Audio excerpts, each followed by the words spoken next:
We're Janine and Joe, and you're watching our channel, Nova Scotia Land and Sea. Please subscribe and join us while we share what we learn while sailing and fixing up our first sailboat. Well guys, as you can see, it's that time of the year in Nova Scotia, boat winterization time. We have a lot of work to do, including derigging the boat, taking the mast off, hauling out, winterizing the engine, and getting Rhea tucked away under her winter cover. I started by removing some of the running rigging. So I was just taking the boom bang off for the season here and went to turn around the other side of the pin and realized, oh, there's no safety pin in there. So I caught it and nothing bad happened. Always check your pins, folks. The safety pin was facing down, stayed securely in place, and was backed up by our main sheet if it ever came loose. We'll get a new split ring for next year. Our friend Tyler helped take the boom off, and I stored away some of the running rigging in our anchor locker.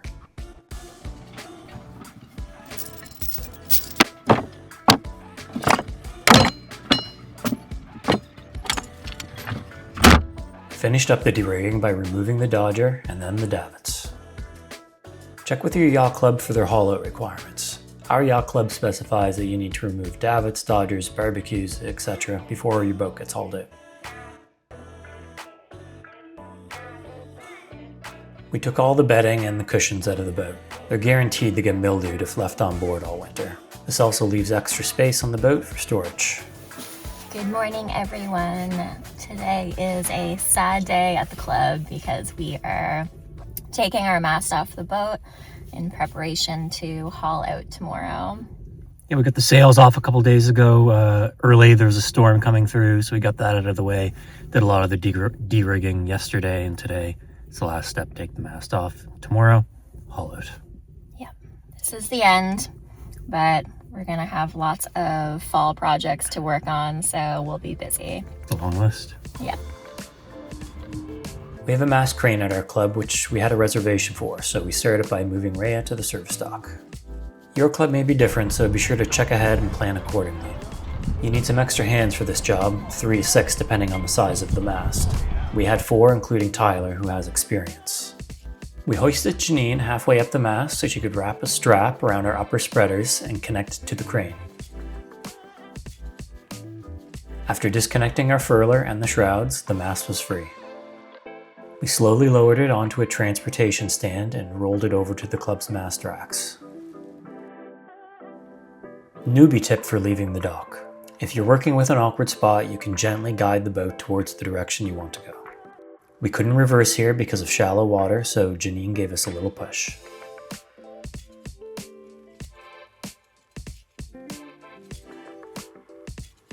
Once the mast was down, I removed the spreaders and wrapped everything securely to the mast.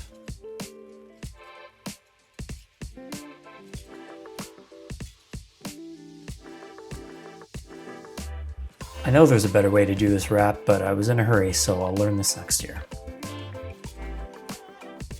Good morning, everyone. Good morning.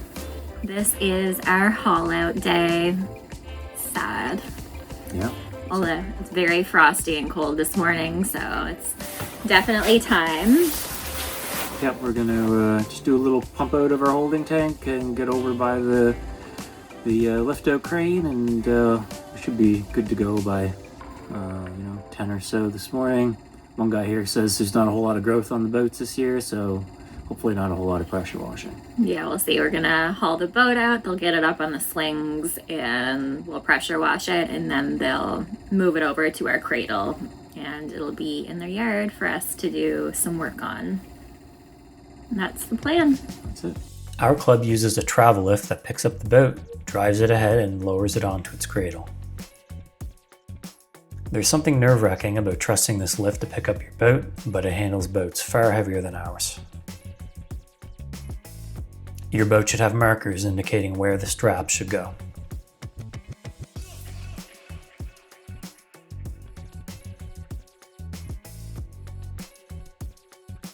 There was only a light amount of growth to pressure wash.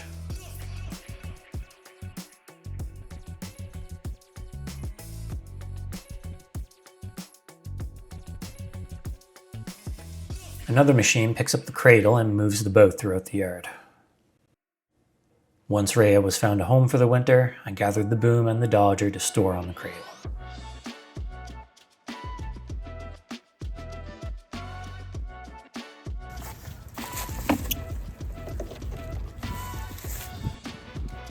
It's common to have water seep into your rudder over the season, so I drilled a hole in the bottom to let the water drain.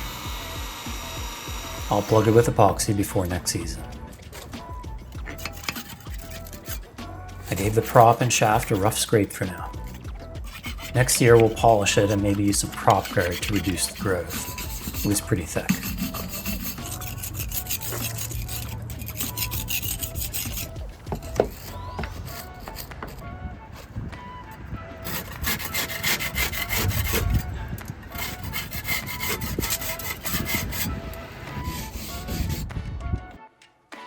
We moved our dinghy next to Rhea to get it prepped for storage.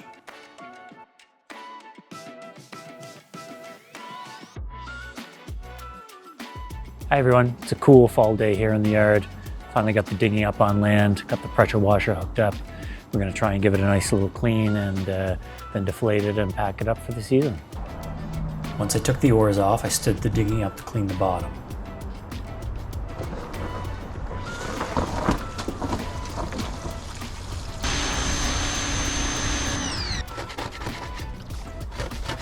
All this scraping has been very satisfying.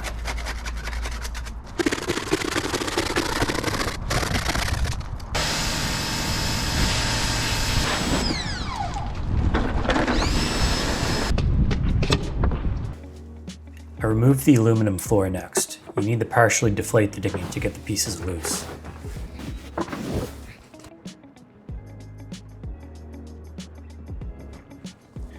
Okay folks, lesson of the day. Do not undo the safety relief valve in your dinghy. It connects to a little piece inside and then it falls inside the tubes and it's very hard to get back. So that's not how you deflate your dinghy. I'm using these little things here. Learn from me. With the dinghy fully deflated, I made my best attempt to roll it up compactly. It's pretty awkward, but this compression sack that came with the boat helped a lot. I'm sure I can get this dinghy packed up tighter than this, but at the same time, I don't really want to crease it and damage it, so we'll find a place for that. We're starting our winterization process today by putting some fuel stabilizer into the diesel tank. It's about half full right now. I have about 25-30 liters, so I'm going to put 3 ounces of this stabilizer in it and run the engine for a little bit. There's some varying opinions out there. Some people say you should have your gas tank almost full to avoid condensation. And while we did do that last year, we barely used a half a tank of fuel this year. So we really don't want to have a half a tank of fuel just kind of hanging around until the following seasons. If you have any suggestions, please comment below. All right, we put our fuel stabilizer in the gas tank, and now we're going to run the engine for a little bit to let that fuel stabilizer run through the full fuel system.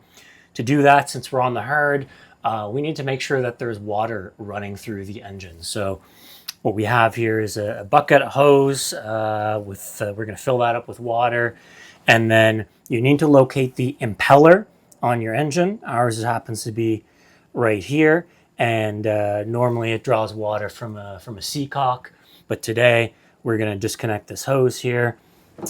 We're going to hook this hose into it, and then we're going to stick this in the bucket. And then we're going to run the engine for about 5 minutes for the fuel, and then we're going to do it again, but we're going to do it with antifreeze just so we flush all that salt water out of the cooling system.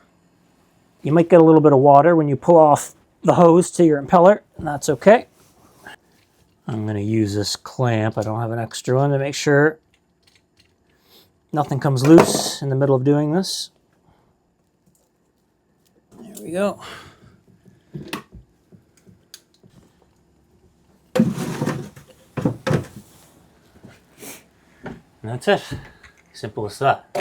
So we're just going to fill up the bucket and then we're going to fire up the engine. Janine helped start the engine while I dealt with the water. Okay, now that we've run the engine for a few minutes, the fuel stabilizer should have worked its way through the system. So now it's time to flush out the salt water. We're using this, this antifreeze. It's used on boats, RVs, all kinds of things. You can pick it up at Canadian Tire or your local hardware store. So we're gonna pour this into the bucket.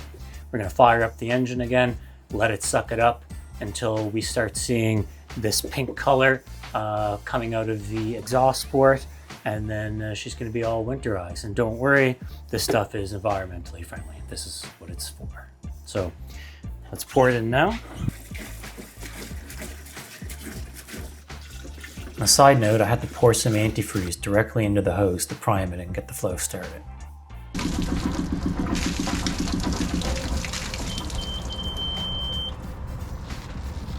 Just a little tip for folks in the boating world. These expandable hoses are really fantastic.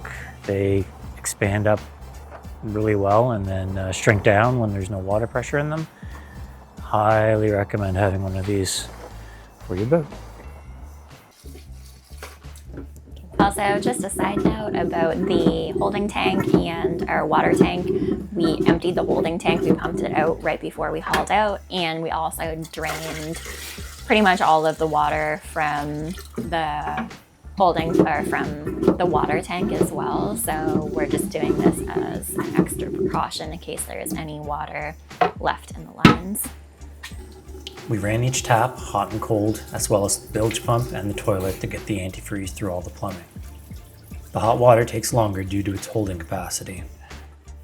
All right, everyone, we are putting our winter cover on today. We are past due because there's already some snow on the boat. So we're gonna get that done today, hopefully. I'll show you what we're working with. We're working with this rubberized cover, which I believe is original to the boat. From what I've been told, Hunter kitted their boats out with everything you would need when you bought it. Our boat specifically is a 1989 Hunter 30. So this cover is nice because it has cutouts for stanchions and rigging and everything like that. So it fits the boat perfectly. And I'll show you that it has these tabs on it. And what we do with these is we put zip ties through them. We zip tie down to the tow rail. But unfortunately, we don't have a support system. So what I figured out last year was like a pole and ratchet system. So I have these extendable poles. I hold it up from the center, and then we run ratchet straps throughout the boat, and it gives us a nice cover with room to move around. So if you're looking for a solution that doesn't involve, constructing a cage or something like that, follow along. This might be the solution for you. It took a few minutes to figure out what piece goes where. We'll have to mark them for next year.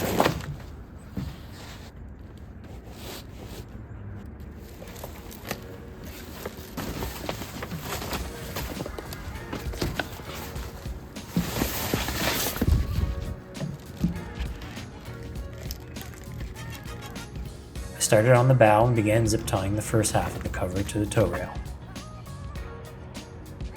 I also zip tied around the stanchions and zip tied the three sections together.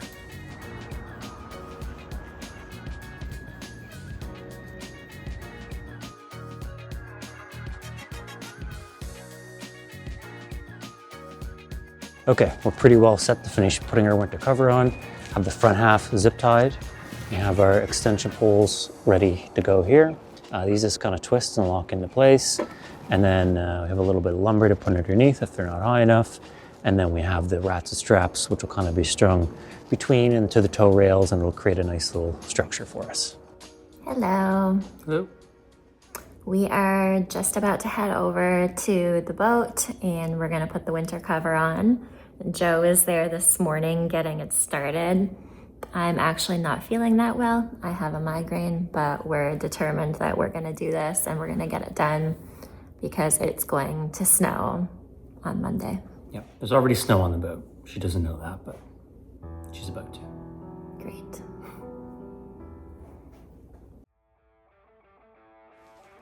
It was a pain dragging all the gear under the unsupported cover last year, so this time everything was in place before pulling the cover over the stern.